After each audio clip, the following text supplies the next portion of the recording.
Monkeypox isn't a new disease. We've known the virus can infect humans since 1970, but until now it's largely been confined to countries in West and Central Africa, where it's endemic.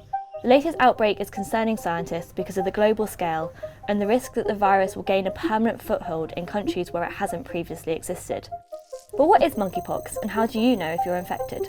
Monkeypox is a virus from the same family as the smallpox virus, although it's much less severe.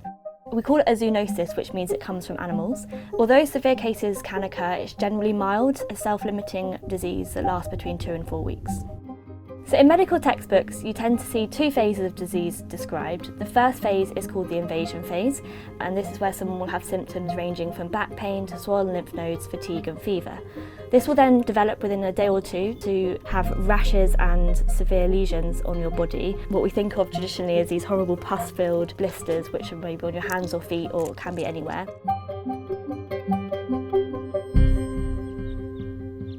The World Health Organization has noted that in this latest outbreak across Europe, North America and the rest of the world, we're seeing the symptoms develop slightly differently to traditionally how we've seen in Africa. So the 2 phases of disease are much more merged. We're also seeing a lot more scabby spots and lesions rather than these pus-filled blisters.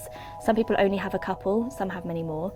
They tend to be focused more in the groin area, which may be a reflection of how it's spreading, and rashes tend to be more self-limiting. In some cases, the spots and rashes really aren't itchy, but in quite a few they're itchy and painful and cause quite a lot of nastiness. Unlike COVID, monkeypox predominantly spreads between people via very close contact. The virus enters through broken skin, even if this isn't visible, through our respiratory tract or through our eyes, nose and mouth. So how could it get there? It can spread via large exhaled droplets, such as those triggered when you might cough or sneeze, but this would usually be during prolonged face-to-face encounters.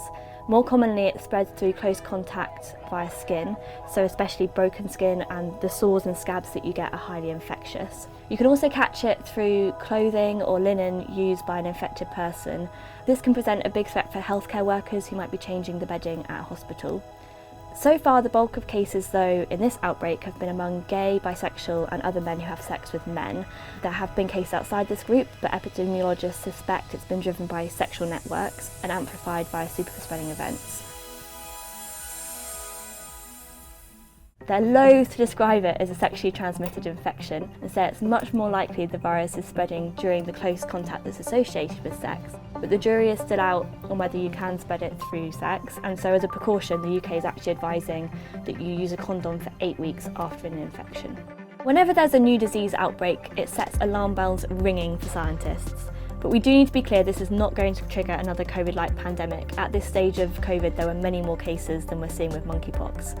But it is a concern because it's unusual for monkeypox to spread so widely outside of West and Central Africa, and experts are worried it might become endemic in new regions, including potentially the UK.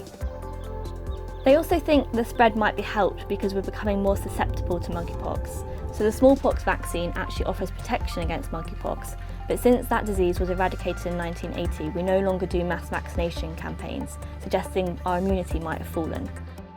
So the World Health Organization and other experts are all keen that we nip this in the bud. However, it might be difficult. The sudden explosion of cases suggests there was undetected transmission for some time, and the WHO also says transmission chains are being missed, which means that cases are popping up where we have no idea where they come from. With events and festivals over summer, this could all be accelerated. Whether we can shut down the virus outside Africa and use what we've learned to better control the disease in those endemic countries remains to be seen.